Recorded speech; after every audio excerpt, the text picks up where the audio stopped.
Welcome to Whole Lot of Wolves, Season 2, Episode 29. We're your hosts. I'm Joshua Buckley. And I'm Paul LePage. And we've got producer Alex Patakis with us again. How's it going, Alex? Much better than last week. Great job on the Twitter space, by the way. Good job running the show. We had a pretty active Twitter space, so we remind everybody, come on and join us there. Talk some halftime. Missed you on that one, Danny.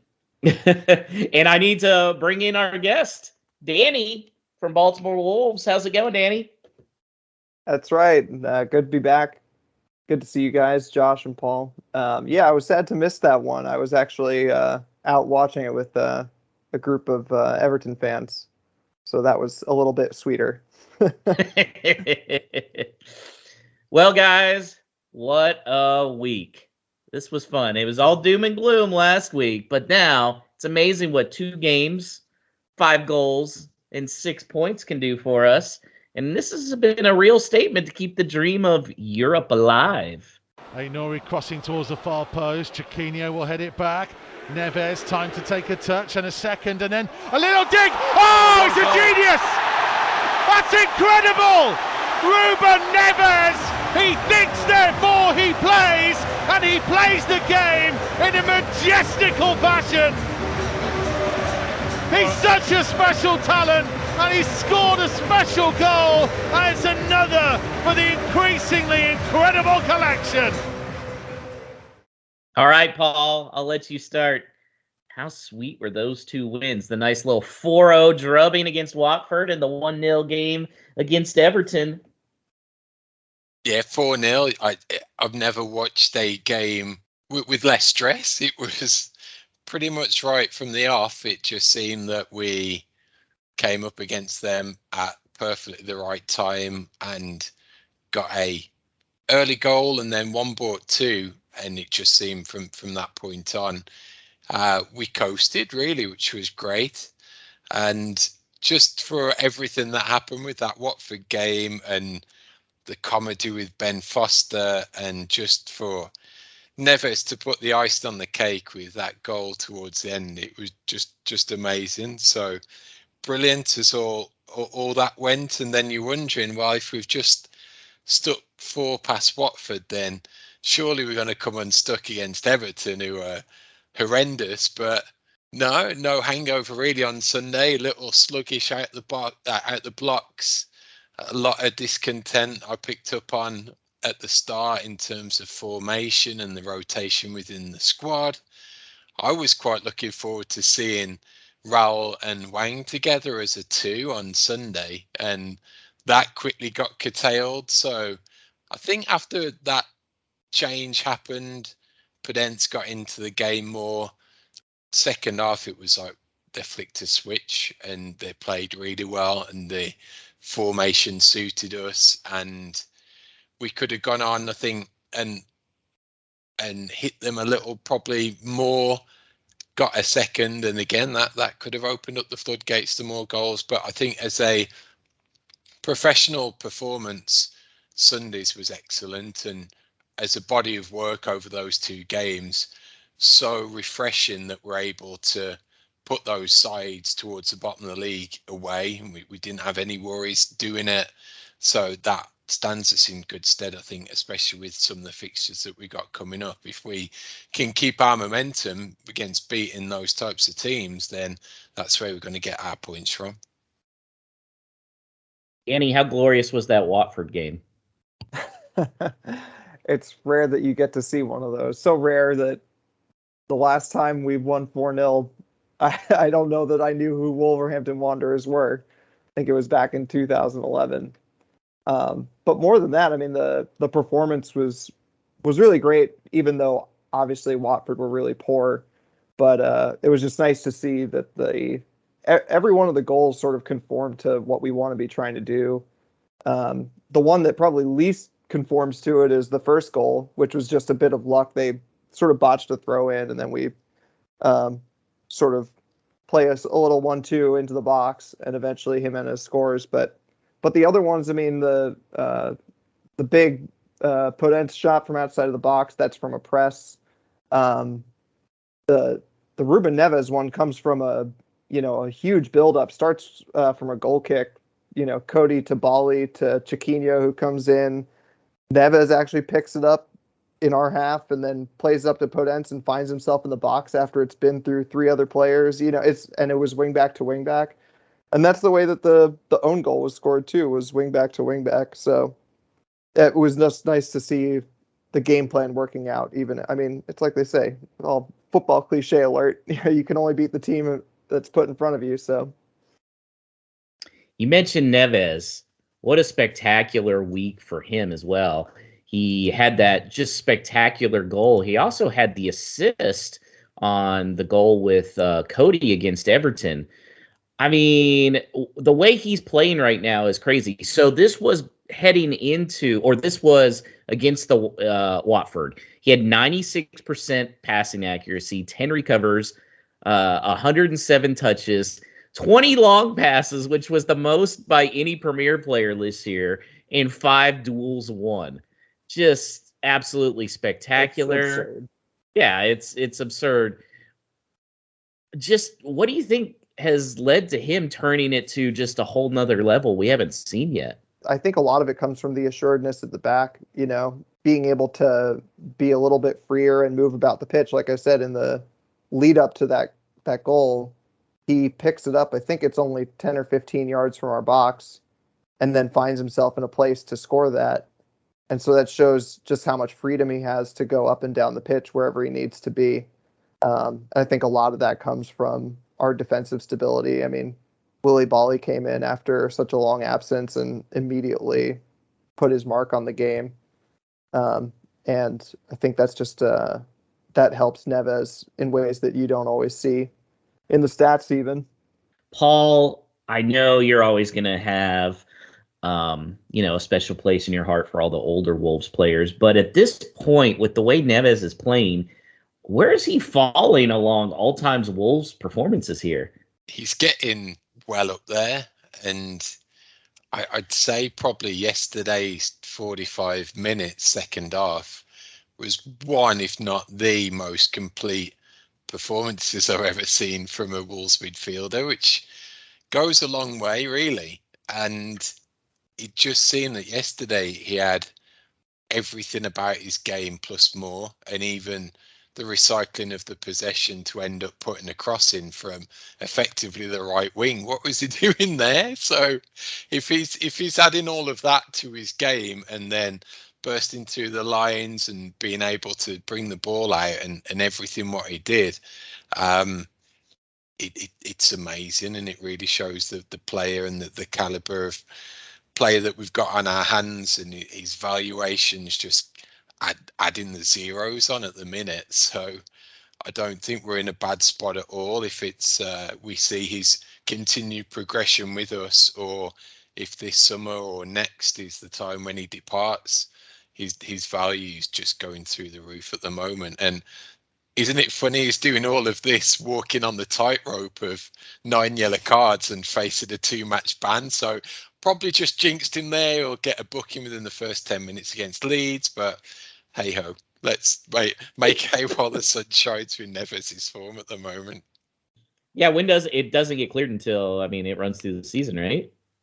There's one more cut off before the end. I'm not sure where exactly it's happened, but I think it might be up until game week 32. So right. Including game week 32. Okay. So 3 more games. He's got to make it through Leeds, Aston Villa, and Newcastle if that's the case. No, he won't make it through Aston Villa without a yellow. Absolutely not. There's no chance. Paul, I got 2 other stats for you here. Wolves haven't conceded a first half goal in any their last 14 away games in the Premier League this year. And since the turn of the year, only Liverpool has more Premier League matches, 8, in points, 25, than Wolves, 7 wins and 21 points. That's pretty impressive, especially considering how disappointed Bruno was last week. Can we all just agree now that Bruno knew what he was doing when he was giving a public lashing to the players? It does seem that it was measured and it's got some impetus behind it. So it was certainly a good reaction. So if that was the desired outcome, then he certainly got what he wished for. And I think just Danny mentioned just briefly a minute ago, like players like Bolly being able to come in and look like he hadn't been away for the past 12 months effectively. But then likewise on Sunday, Kilman coming back in and just fitting in like he hadn't been away. So at the moment, the testament to Bruno is down to the utilisation of the squad and making all of those players work. And even to the extent that they've certainly got their limitations, but Marcel coming in on Sunday and doing a good job, probably the best he's shown.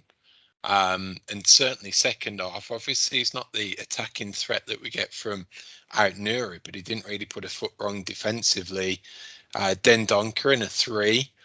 You see his limitations, a couple of opportunities that he had to break down the right, and he could have put a ball across for Raul in the first half, but that was the type of game that needed someone just to run and win that midfield battle and free up the likes of Moutinho and Neves to really dominate. So yeah, fair play to the Lage for picking up that type of stuff and mix and matching the team selection based on a couple of Thursday, Sunday back-to-backs.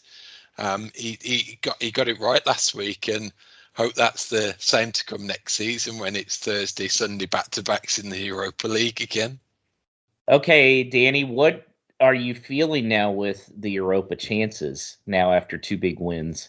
Well, I think 538 still has us looking at 8th place, but I think that's a little bit kind to teams like Tottenham who have been so inconsistent. So it's going to be tough, but we have a lot of winnable games left. And if Spurs and United keep being inconsistent, we could find ourselves even up in 6th, let alone 7th, which is, I guess, a bit iffy depending on the results of the FA Cup.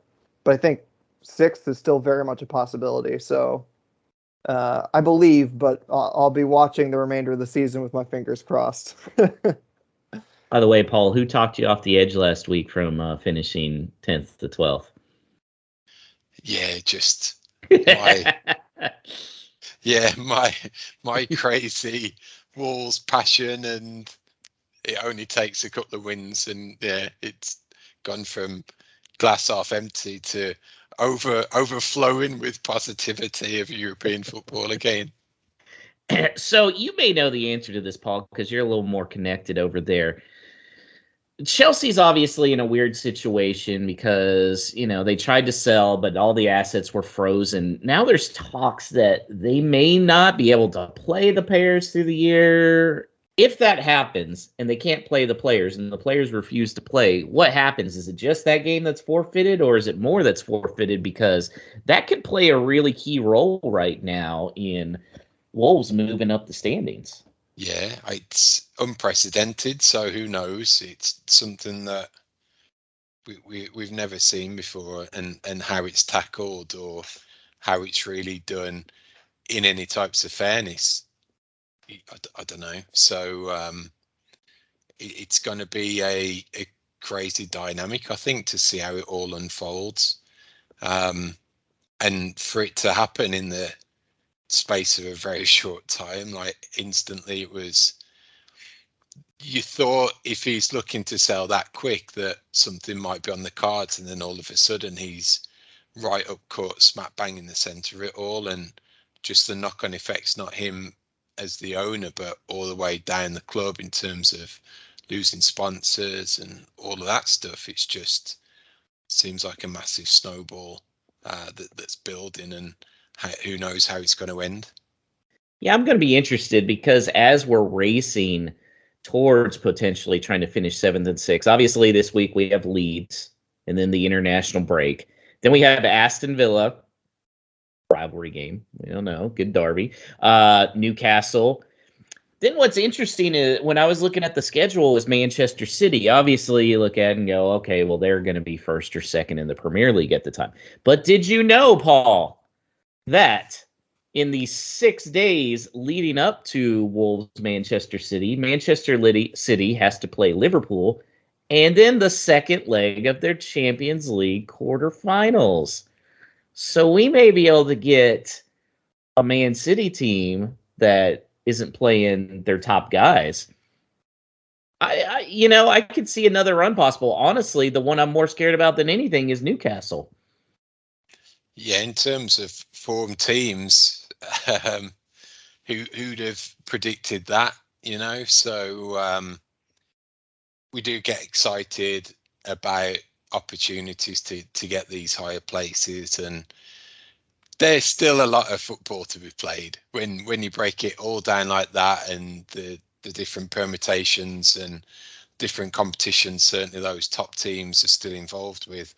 There is a long way to go. So I think this for definite for our season really comes down to that run in of the last 4 to 6 games, end of April into May. That's going to be really where it's won and lost, I think.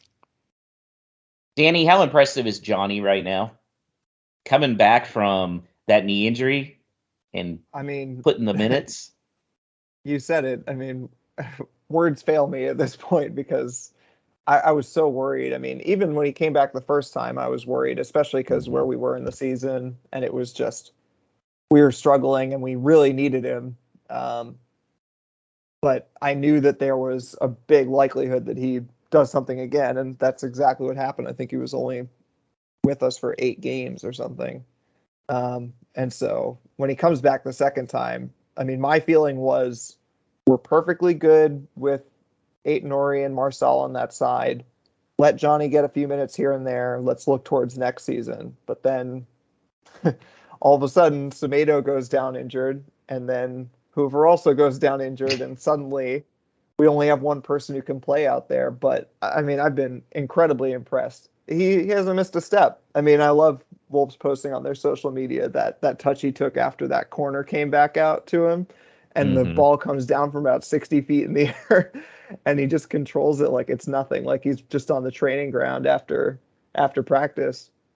In the goal, the own goal against Watford, he's playing out on that right, and he's right-footed. He was always playing on the left, playing right-footed.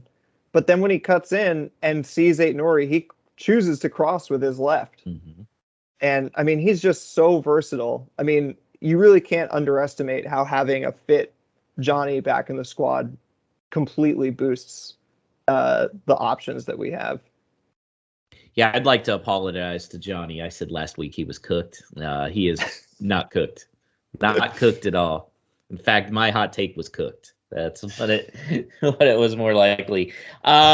So a little bit of downside, Hwang getting injured again in Everton. Paul, it just seems like Hwang tries to play through injuries and makes it worse. Can we just get him when he gets hurt to just fall down and go ahead and come out instead of trying it 3 different times? It was like that, wasn't it? That he went down and there was something up, but then he took off for that other challenge and looked like he went full speed, and then something happened. And was it his hammy or was it his back? You just couldn't tell. So it's a strange one with him. I'm not sure whether it's conditioning or getting up with the speed of the EPL a little bit more, but as I said, I was really looking forward to seeing what him and Raul could potentially do as a 2 yesterday. And especially seems it was another goal against Watford that was fashioned by Hwang being in and around Raul in the box, and an assist that came that way. So that was a little blow. I wasn't super confident about Podence as an out-and-out forward. I think he does more of his damage when he can have that more floating role. But I would like to go back to those halcyon days of a Jota and a Jimenez up front. I've always been thinking it might have been Hwang, and we're still waiting to see it, so who knows? So Lodge was getting a little criticized before the Everton game when the lineup came out because he made a fair amount of changes after a 4-0 win. But he was proven to be right. Did you like that strategy, Danny, of the first half? They basically just tried to play possession, frustrate Everton, and then come out like gangbusters in the second half? Yeah, I'll hold my hands up and say I was one of those people that was not too pleased when I saw it. In fact, I have a group text up here right now that I sent just before, said, must say I'm not thrilled about the lineup. Some of the changes make a lot of sense. Bali probably isn't ready to play 2 games so close together, but dropping our most creative player, Podence, and bringing in a more defensively minded wingback in Marsal, let's hope it works. And I mean, credit to Lodge, it did. He knew what he was doing. I mean, it ended up being a pretty professional performance. The first half didn't look great, but I maybe put that down a bit to just how much we had to shake things up when Hwang comes off. I think the idea was definitely just to frustrate Everton, who needed to have some kind of reaction after that 5-0 loss. And they figured Everton are going to come out with so much energy. Let's just frustrate them. And maybe we, nick a goal where Jimenez slips Hwang through as he's done before. And then in the second half, I imagine he was thinking about bringing on Podence or Neto. But then once you have to change it already, everything gets thrown out. But then we had so much more energy in the second half, and I think that was definitely planned. I think even testament that he didn't go defensive even when it was 1-0 into the second half. Obviously, they went a man down, but the sub that surprised me, Dendoncker came off and Trincao came on. And then that offered a glimpse of, well, could he play in a more forward advanced midfielder role, or was it purely down to that he had so much space to take advantage of? Because he was popping up a few times and could have scored with that shot that he had from outside the box. And Fabio came on and worked hard and hustled, and he put himself in and around it as well. So I think it goes down to a lot of credit really across the 90 minutes yesterday. Yeah, I think that's definitely the case. It seems like with Lodge, when we have 3 in midfield, and Dendoncker is one of them. Dendoncker was always playing as 75% midfielder, but 25% winger. And I think Trincau's sort of the inverse of that. Yeah. He's playing as a winger, but he's going to do a lot of midfield work too. I just wish we'd moved Trincao to midfield already. Try him out there. Because I was surprised he actually took a shot there late in that game against Everton. I thought that was... Is it sad that I look at it as a positive that he actually just tries to take a shot? Yeah, a little. that kind of shows where our confidence is in him. And finally, with these games, Paul, how nice and exciting has it been to see Cody coming up for set pieces? Because he never really did that with Nuno. And now, I mean, he's up there. And I mean, that was textbook header. It was. As headers go, that is the most 100% most beautiful header you'd ever wish to score. Just perfectly positioned, perfect neck movement, perfect delivery from Neves in the first piece, like right on the money, bottom corner. No keeper in the world was saving that, and that's from a relatively short centre back, probably 6 feet at the most. So wasn't a towering header, just perfectly executed when it came to him. So yeah, the guy can finish, and it's great that we're seeing that now. And hasn't he scored more than Messi this season? So he's got that under his he's got that to brag about as well. So.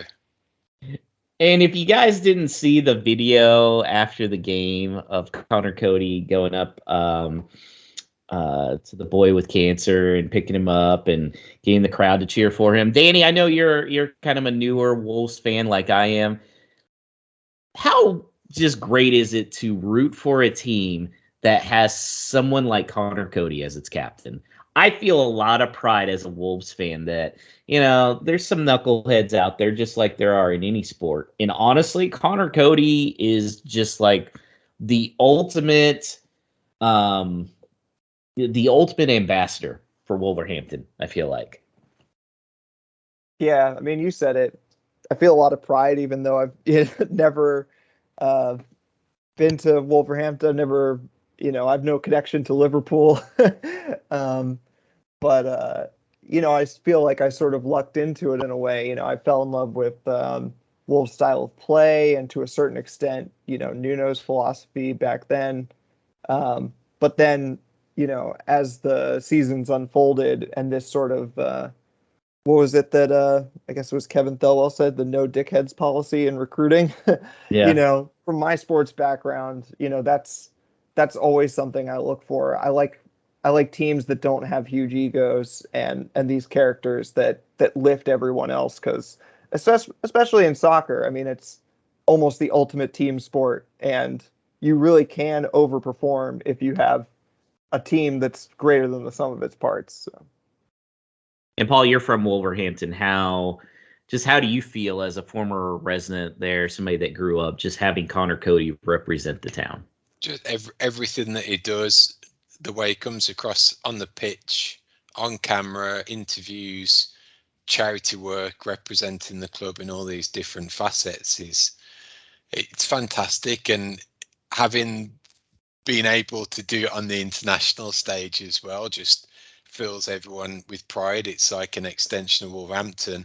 When he's putting on that England jersey, it feels like he hasn't got that Liverpool or St. Helens connection anymore. He's pure 100% Wolverhampton Wanderers, and he's said that about his kids, that's all they've ever known. So it just seems that he's that type of character, that type of individual, model professional.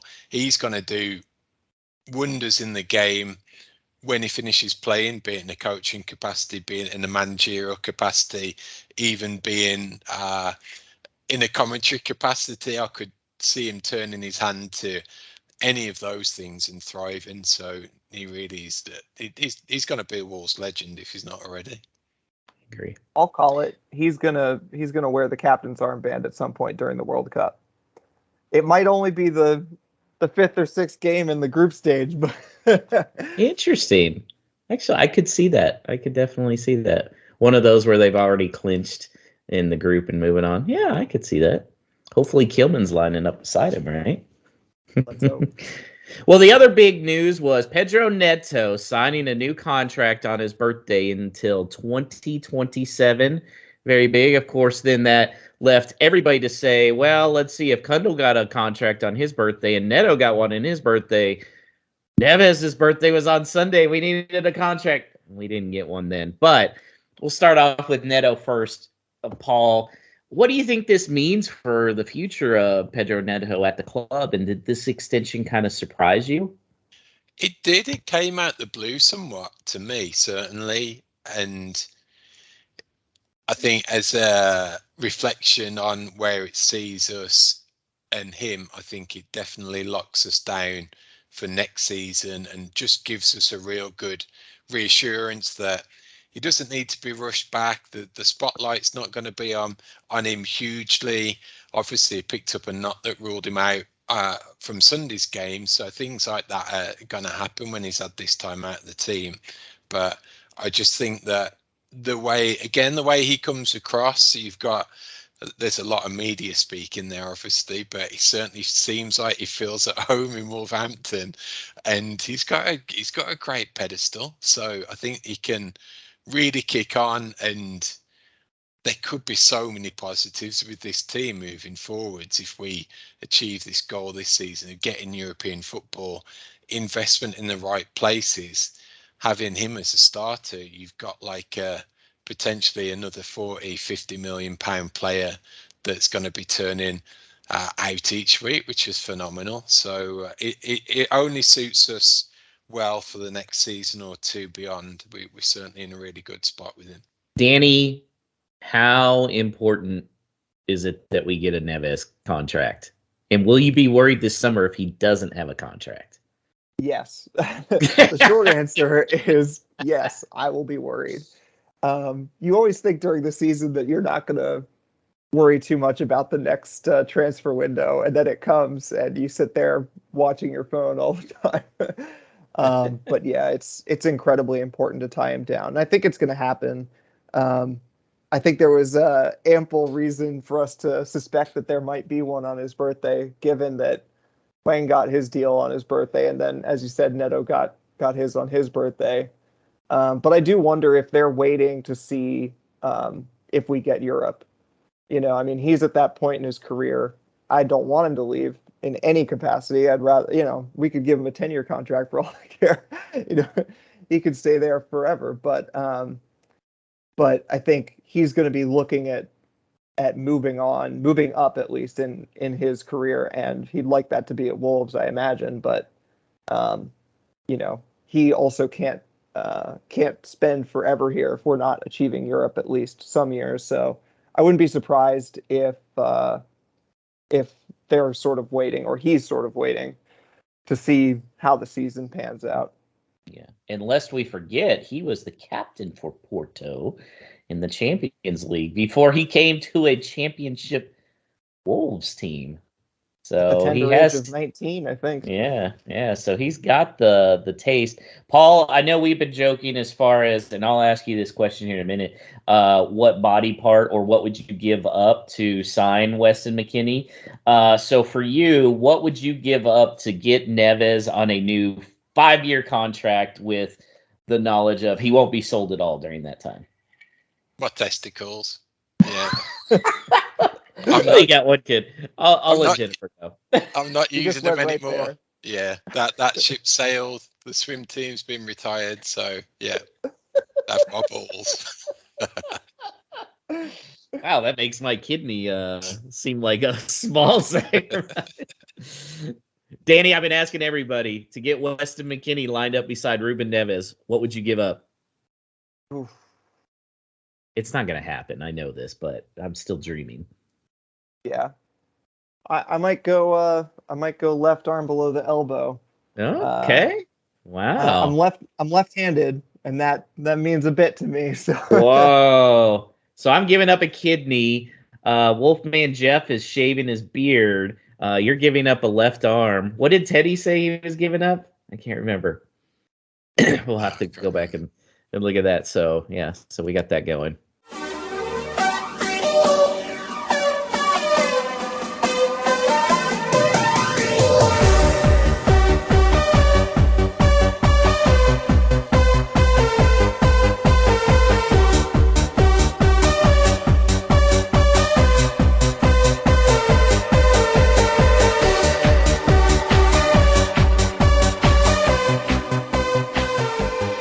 So coming up on Friday, we have a game against Leeds United.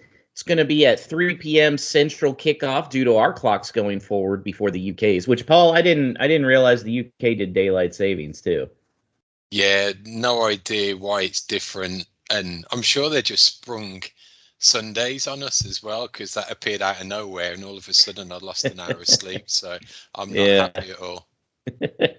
Yeah, especially when we have a Sunday game. Anyways. It was a rivalry with Danny carved on the mean ultimate frisbee fields of Baltimore that sees us welcome back Leeds fan David Geckle to preview the opponents ahead of this game. How's it going, David? Good, Josh. Thank God we beat Norwich, or else it would be a lot worse. Yeah, so that was the first thing I was going to ask. It's not the season that you guys thought. There's going to be 3 worse teams, right? I sure hope so. I just looked at the 538 relegation odds today, and they have Leeds as 36% chance of going down, Everton 38%, and Burnley 45%, which is probably fair. I think I looked at the last few seasons. I wish I didn't have to, but it's the old cliche was 40. But it looks like 35 most years gets it done. So they're on 26. So it seems like 10 points the rest of the season should get it done. And, I think it's more, can they get 10 points rather than hoping that Burnley and Everton keep losing. Yeah, Burnley and Everton. Burnley still has 2 games in hand. Everton has 3 games in hand. Does that worry you? I think that's part of, the just worry about Leeds rather than the other teams. But I think at the top it's different because you trust those teams to win. Like, Liverpool has a game in hand on City and you go, oh, they'll probably get, well, it was us and they got 3 points. But at the bottom, it's not, those wins aren't as guaranteed.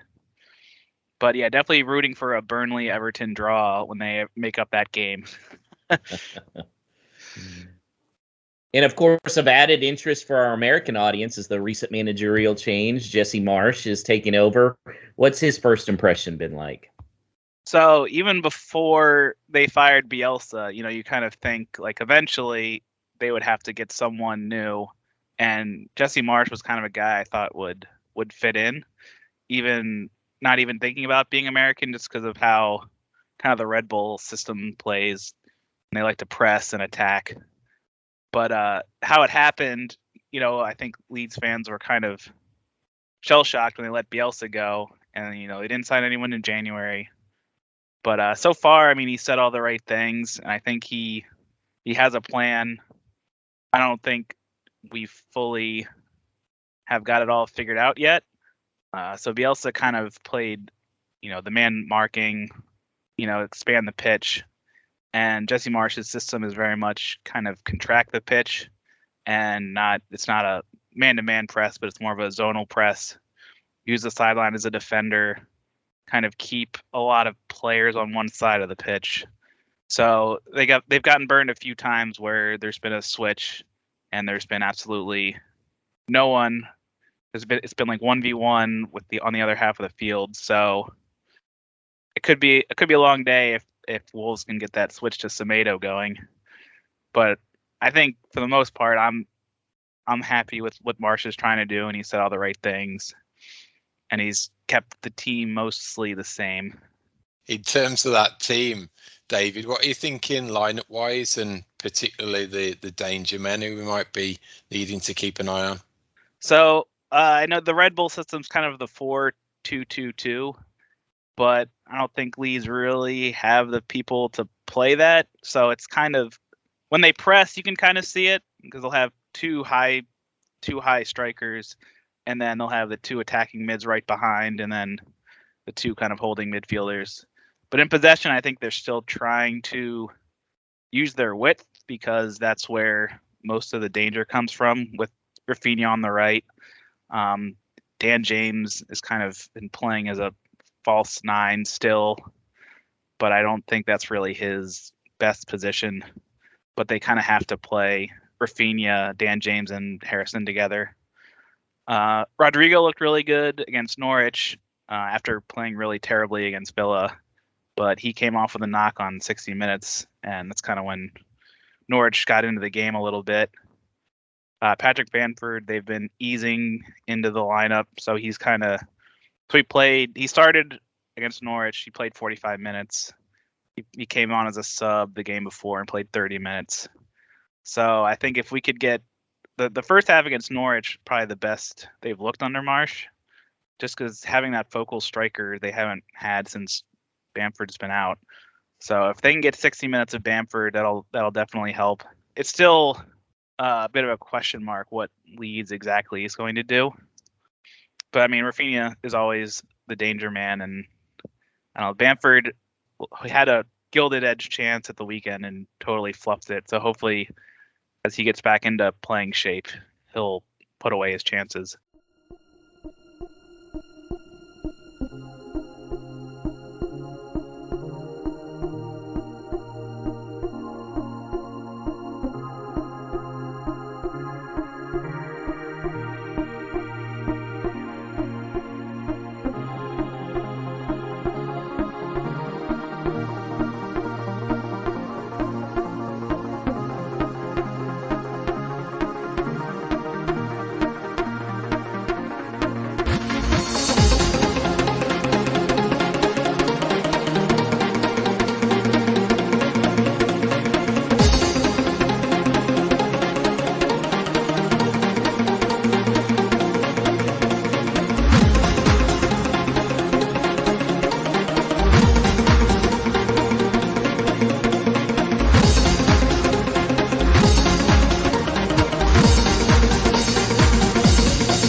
All right, guys, let's jump to the Leeds preview. It's a Friday game.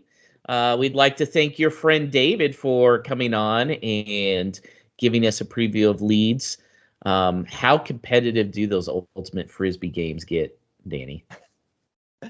They can get pretty competitive, but like I said about my sporting background, it's a self-officiated sport, so there's a premium placed on what most people call sportsmanship, but in Ultimate we call spirit of the game. So at the local level, like Geckle and I are, it's usually pretty good humored.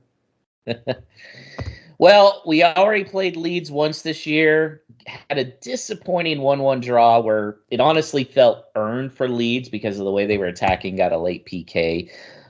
They've got a new manager now. What are we thinking for this game, Paul? Are we still feeling the high and that these 2 wins can carry over? Or is there a little bit of nervousness? For me, I don't know whether it is getting the bums rush after a 4-0 at home and then the Everton win. And Leeds always seem to me that regardless of where they are on the table, it can always be a challenge. And I think that's what we've got to factor in on Friday, that they're going to come and be a pretty tough opponent. So I'm not majorly looking forward to this one with relish. I think it's going to be a struggle, and it may be one that tempers our expectations a little. Danny, what kind of lineup are you expecting? Because we saw 2 different ones last week. Let's assume Hwang's out, and obviously Semedo and Hoover. So what do you expect the lineup to look like? That's a tough one for this one because it all depends on what they think Leeds are going to do. Their big thing before Jesse Marsch came in was just being so inconsistent. And I just wonder, we're at home. Are Leeds going to come in all gangbusters? I doubt it, And so in that case, I wouldn't be surprised to see us go back to a 3-4-3 and try to maintain possession as much as we can in that formation. Obviously, if that's the case, then your midfield too is Neves and Moutinho, I imagine. Obviously, I think Raul has to start. Whatever wobble he had seems to be over. I think he's been almost back to his best in some ways, doing a lot of link up. Either side of him is anybody's guess. I think it's a game that would be really good for Podence. So I can't imagine he doesn't start. And then the other one, I'd love to see Pedro Neto get a start. But there's part of me that wouldn't be super surprised if we saw Trincao. I know it feels like the boat has sailed on that for Lodge and certainly for a lot of the fans, but I wouldn't be surprised, especially if he's concerned about us keeping possession.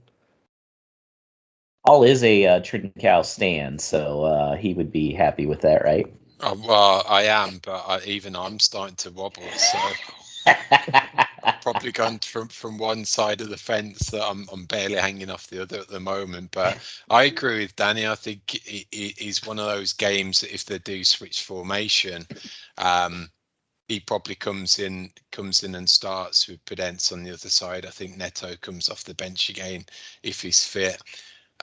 Probably be inclined not to change the back line either. So probably Marcel starts if it is that 3-4-3. If he does go the 3-5-2, I could probably see out Nuri coming back in and trying to get some width down the flank that side. But even then, I'd be worried about our potency up front, especially at home. I don't think it gives that real attacking intent if it's Podence with Raul and he's got more of that free role. I'm still of the belief that when it's 2 up top, they need to be pretty central and playing close to each other. See, I wouldn't be surprised to see the 3-5-2 in the first half as they just try and, because you never know with these teams that are close to relegation, their backs are against the wall.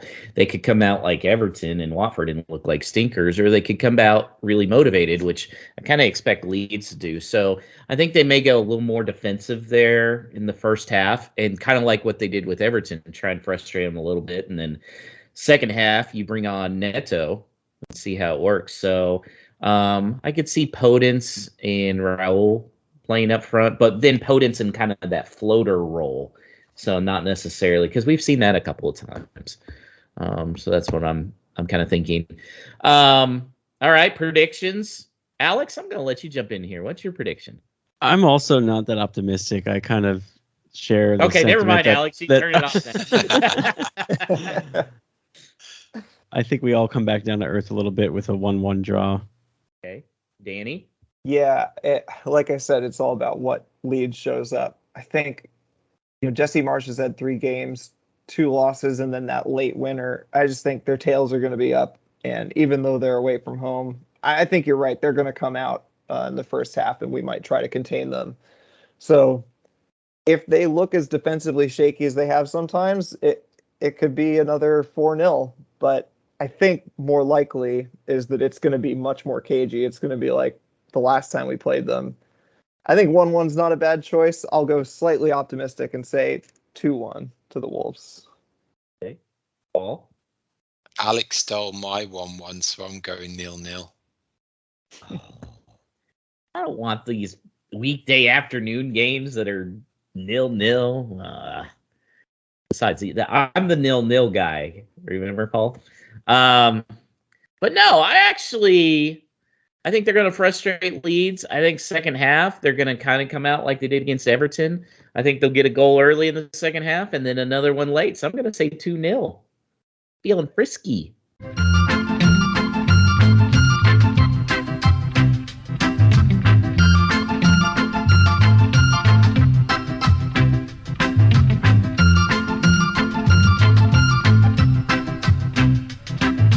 Okay, guys, it's that part for no stupid questions, Paul. Indeed, that part of the show dedicated to you, our listener. So get in touch on the socials or by emailing us to ask us anything you would like about the Wolves.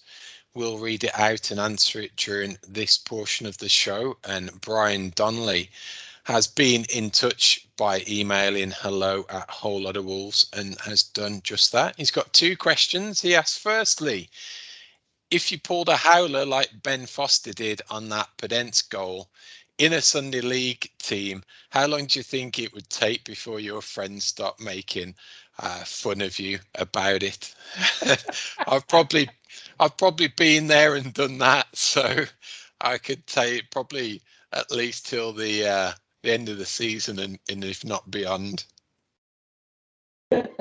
Oh, I think immediately. They would start making fun of you. Yeah, they immediately, and it would probably last for years, Paul. I don't think it would even go for the end of the season. There's a guy in our fantasy football league who we did an auction league, and that was when there was Adrian Peterson of the Vikings and Adrian Peterson, I think he was with the Bears, and it was the little guy. We threw out the Bears guy, and not only did he spend 2/3 of his budget on that Adrian Peterson, at the end when we're all laughing and realized that he said steal. That was 10 years ago, and we still make fun of him. So I imagine that would be the case here. I just think the whole element of the West Brom rivalry factored into all of it. It was just a perfect storm for Wolves fans. So I don't think we won't let him forget about it in too much of a hurry, I don't think. And even I find myself tweeting him. So better watch out. Sana Lodge is watching, Paul. That's right. So Brian's next question is a good one. He said, I'd love to hear your early impressions of Chiquinho. More Chiquinho, please. Danny? Agreed. Yeah, I love this question. I've been super impressed with Chiquinho. And I mean, definitely more than a few whispers around social media saying, what do we need to pay all this money for Trincao for? They're very different players, no doubt. But we already have this winger who looks so promising, especially for the way that we play. Like I said, that Neves goal against Watford is, wing back to wing back cross. It comes to Chiquinho, and he just lays a nice soft header off to Neves. The awareness to do that at his age is really special. And I've watched him a couple times for the under 23s too. And this might make you happy, Josh. He might be as close as we get to replacing Adama. He's got lot of power and quickness. no one's ever going to be as quick or powerful as Adama, obviously, Yeah. but he does love to dribble past people, and he seems to have a very decent cross. So I'm very excited. He's kind of got a little Neto in him, I think, as far as coming in, and he's got a lot of swag early on.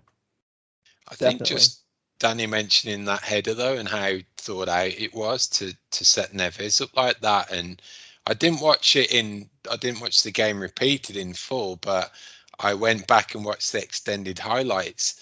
And even after that goal, when he was on, there was a long ball that came down the right, and he got up and won that header as well. So he's certainly not the smallest. He's showing he was good in the air with that assist, and then he won that challenge. So you're right that he's got a number of different assets in his locker, and it's definitely good that we've got this wide talent that all has this variety in their game. So I think if we could have stumbled upon a real gem if he's bringing all of that together, and he can put the ball in the back of the net as well. Suddenly, we've got a real steal, I think.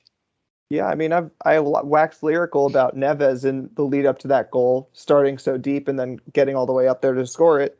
But also, Chiquinho dropped back to receive that ball that he lays off to Neves. Do yourself a favor and go back and watch that whole Oh yeah, I am now. Yeah, lead it's up. really interesting. Yeah, It's amazing, and Chiquinho deserves the same amount of credit for dropping back and playing that wing back role, laying it off to Neves, and then getting himself up into the box to do that. And it's just a sign that he gets his role under Lodge's system, and that's also another positive.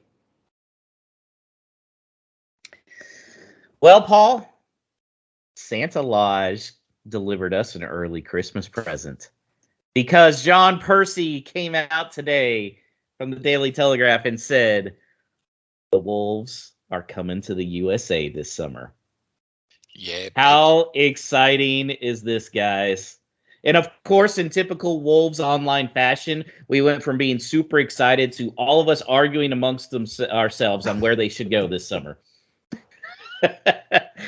So, Paul, how many games do you think they will play? We'll get to where, but how many games do you think they're going to play in the U.S. in how many different cities? It seemed to me that when you get these tours that it might have been like the one where we went to China and it was that tournament type style, but that's not really been mentioned with these initial reports. And it's still, I think you reported that talks are still ongoing about where. So I think it is a case that I probably didn't think we'd be at that scale to do a multi-city tour. To play in maybe 3 venues. Looks like we might be. So I think if that's the case, they're going to make the most of the opportunity, and they're going to be very strategic in where they go. But then again, if they've got those 3 games, who's the opponent's going to be if it's not in a type of tournament structure? I've got thoughts on that as well. But Danny, do you think it's going to be 2 or 3 cities they're at? I think we can all agree they're not coming to the U.S. to just play in one city. No, I think they'll go around a bit. But I had a little chat with someone over Twitter, another guy who's from Baltimore, who obviously said he'd love for them to come to D.C. or Baltimore. I don't see it happening. I'd love for it to happen, but I think they're going to be smart about it. I mean, I think Houston is as good as a lock.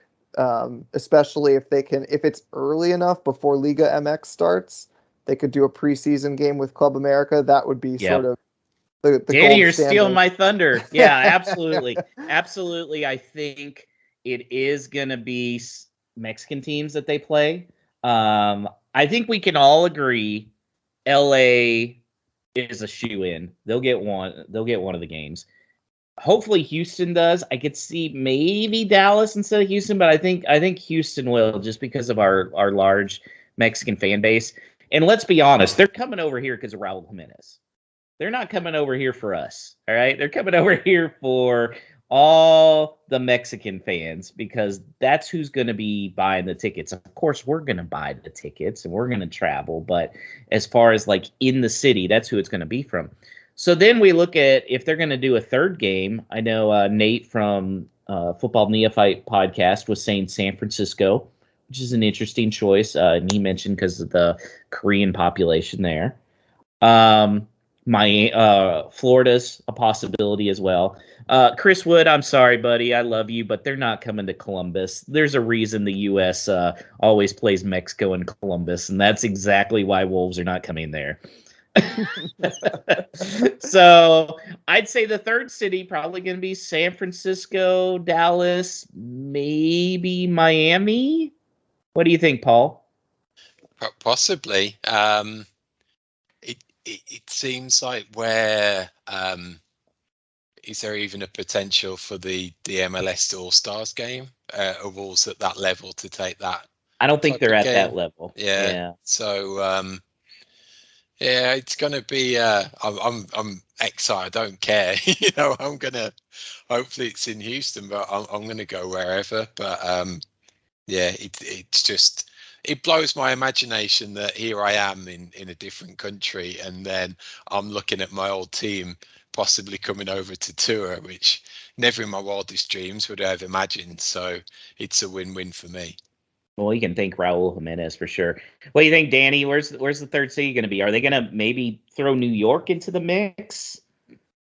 I think that's one of the other alternatives. I think you're right. Houston and LA, those are the most likely. I think the third one, there's like several that are equal to me. New York, kind of obvious as one of the more recognizable cities. I think you could even see maybe Colorado do it in Denver just to keep it sort of all within the same, 3 time zones, which I know seems silly, but it's like, that's why I'm not certain that they're going to do East Coast because, man, that's a lot of travel.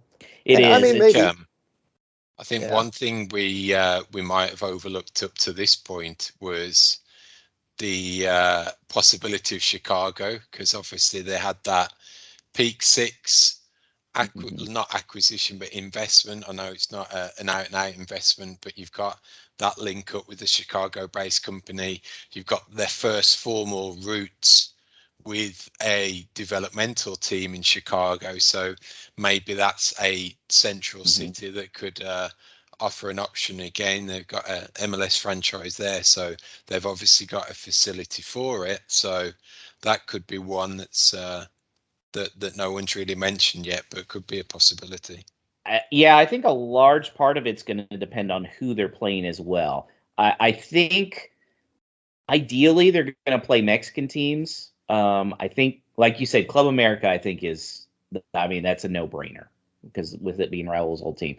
Tigres, I think they may try and play. So LA, I'm sure I could see that because not only is that going to draw the Wolves fans, the Mexican fans out to root for Raul Jimenez, but Tigres, Club America, I mean, those are big names that draw no matter what. We see games, just Mexican League games that are up here in Houston because they sell out the stadium. So it'll be interesting. It'll also, I think, be interesting to see which size stadiums they do. I know LA, obviously they have the Galaxy, LAFC, Rose Bowl, which I don't think. SoFi Stadium's up there. Down here in Houston, we have BBVA, which is closer to, a little 25,000 or so. And then NRG, which is 65,000. Now, for all the Mexico games, they're always at NRG and packed to the gills. So I don't know. I'm going to be curious to see there, too, what kind of stadiums Wolves think they can legitimately fill. Because isn't. Go ahead. Do you think if they go to BBVA, even for a preseason, they're selling it out? Yeah. 100%. Yeah. 100%. 100%. Thought so. Yeah. Especially if it's one of the Mexican teams, 100%. Yeah. Paul and I have been pretty open about this. There's even guys in Houston Wolves that are fans because of Raul Jimenez. And that's it. That's it. And he's going to be the number one marketing guy there. As good as Neves is, you ain't going to see him on the advertising down here. It's going to be Raul Jimenez. Come see Raul. So, very exciting. Paul, what are we going to do when people come to visit us? Where are we going to take them?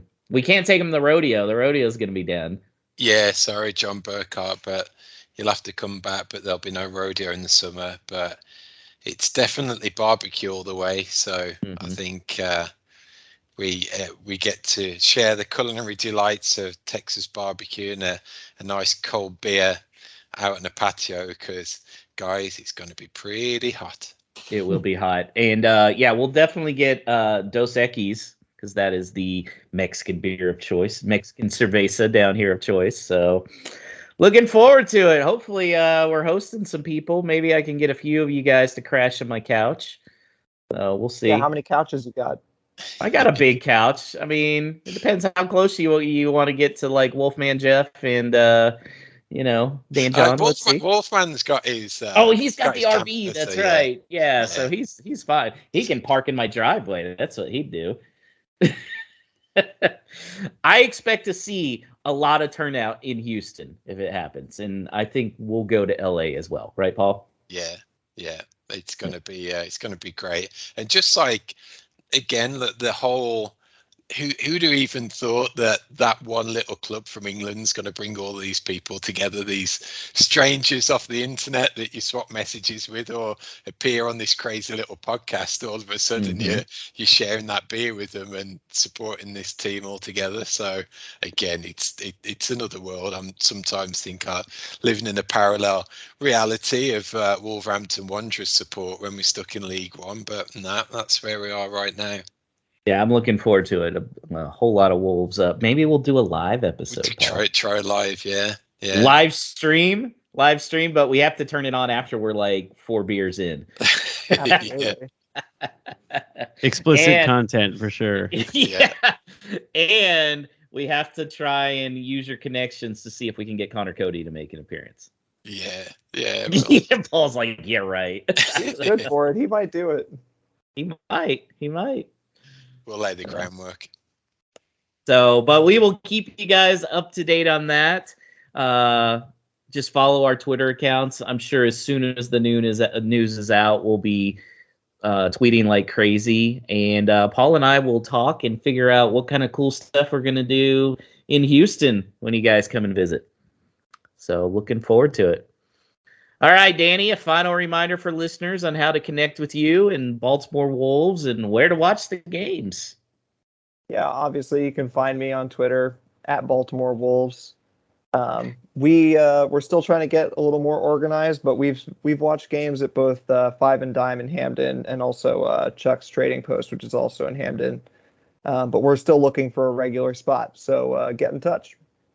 That brings this week's show to an end. So please continue to do what you can in terms of liking, subscribing and reviewing Whole Lot of Wolves on the podcast platform you find yourself listening to us on. Between games, we're active on Twitter. Remember that halftime space for most games. We're on Facebook too, and email again. It's hello@wholelotofwolves.com. So we'll be back at the start of next week to review the Leeds game before that international break. So until then, up the Wolves.